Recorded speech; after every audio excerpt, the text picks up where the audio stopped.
Hey everybody, yeah, it's me. I'm alive and doing well. It's crazy that this has been almost 3 months since I started this sabbatical. And I think it's really cool too, is that they said, leadership said, hey, can you guys come back and shoot a quick hey, I'm alive video. The interesting part is that Ben just kicked off this series on rest. And last time that we talked, that's one of the things I said is I was just really tired, and part of the sabbatical was going to be about rest. And eventually, it actually turned into rest. But God's just teaching me so much stuff about rest, and I'm not good at it. I've discovered that. Some of the things I'm learning about rest, one is there's a lot of things that compete with it, you know? So here's, this has been an emotional roller coaster, as you can imagine, for me. Probably one of the biggest kind of enemies of, I'm gonna speak for myself, but maybe you can relate to this, of rest is, I have a lot of imaginary conversations in my head. And I'm on meds, but that's not what I'm talking about. Meaning, I'm trying to learn to only say the first half of a sentence when I'm in conflict with somebody, right? For example, I'll start with saying things like, okay, I can own this, and I did this wrong, and there's a lot I've done wrong. And God's revealing that to me. And I can get there, and then I turn a corner, and then I say, but, and then I want to start blaming.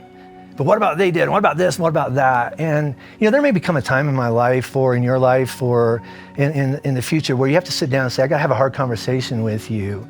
But that's not today. Today, I'm just trying to look at my stuff and own my stuff, and God is just keeps on going. Okay, we'll get to that, but let's look at your own heart too, and that's a new learning for me. Probably the other thing about rest is that it just doesn't come natural. I discovered that I don't know how to be still. This sabbatical, it started really, really abruptly, and I need it. And looking back now, I can own, I wouldn't have done this on my own. And sometimes we have to do some stuff or go through some hard times before we actually pay attention. And that's what the last 2.5 months have been with me. I've got some great elders in my life who we've had so many great conversations where I've said, I own this, and then they say, I own this, and can we make an agreement, and can we move forward? And we're having a lot of great conversations. I love the leaders in my life. I love our staff. I can't wait to be back with them in the future. I want to tell you one story, because I think I only have 5 minutes, which I think in gym language is 8, but whatever. So 2 days after I went on sabbatical, Rob and I flew down to Mexico to meet with James Henderson. James and Aaron are two of our best friends in the world, and real spiritual voices in our life, directors in our life. And we actually timed it that we got there when they were hosting a retreat at their house. And I'm like, this is bad timing. And so we were still reeling from everything, and I was really tender. Like I would see a puppy and cry, or just anything just kind of set me off, because either really sad or really tearful or really angry. And we decided to get to James and Aaron's house. It's a Sunday, and we decided to get there and time it so we don't have to go to church. And so they said, well, everybody will be gone by noon. So we timed it, and we got there 10 after 12, just as church was starting. Because it's Mexico City, and they just run things different there. And we're like, okay, we came in and sat down, and anytime I'm in another country, in another culture, another language, and the worship starts, it just gets me. It floored Robin. She had to actually go in the house. She was just crying, and because God gets so bigger and so much bigger when you see him in other cultures. But then the teacher was this guy named Daniel, and this is my first sermon in January, so and I heard Ben taught on my verse, but that's okay, Ben. The teacher gets up and he goes to Matthew 11, and he starts saying, this is what Jesus starts, and I didn't know what came after this. What comes after this is really, really familiar, but he starts by saying, Jesus said this in Matthew 11. He said, what has been hidden from wise people has been revealed to children, and nobody knows the Father except Jesus, the Son, and who Jesus kind of reveals the Father to, which would be us. So anything that comes after that, Jesus is going to say, I want to tell you what God's like. And he says, come unto me, all you who are weary and heavy laden, and I'll give you rest. Take this yoke upon you, for my burden is light, for I am gentle and humble in heart.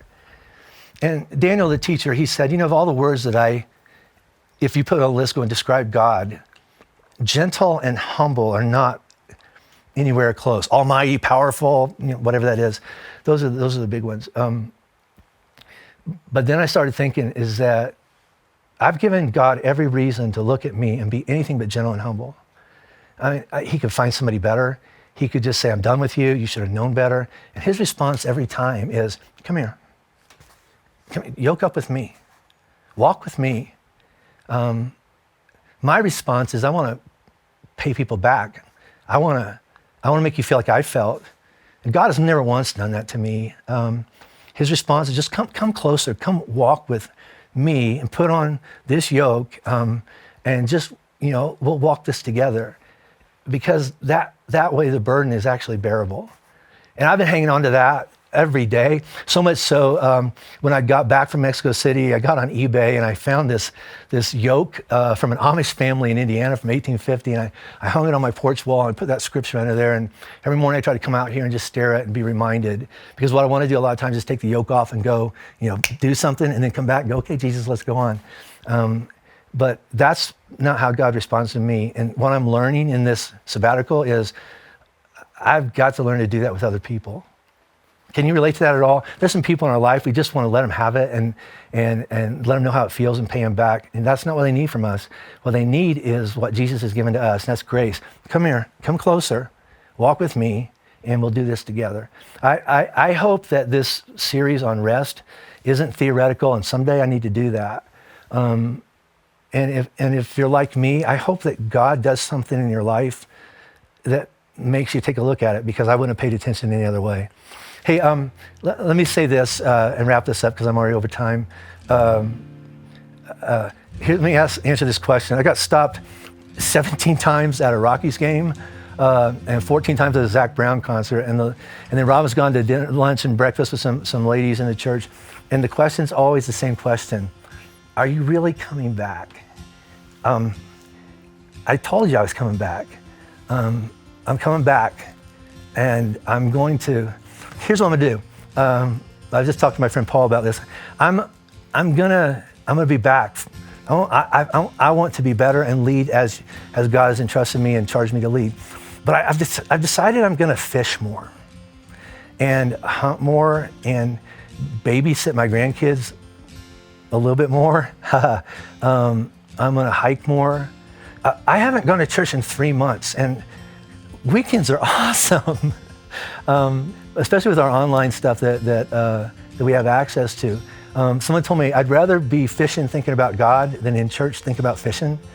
And that's philosophy there. But my point is I'm coming back. I was talking again to my friend Paul at Chick-fil-A the other day, and Billy and Sam, you know who you are, you stopped by and you said, are you really coming back? Because we really miss you. Hey, Billy and Sam, and anybody else has that question, I'll be back, I promise.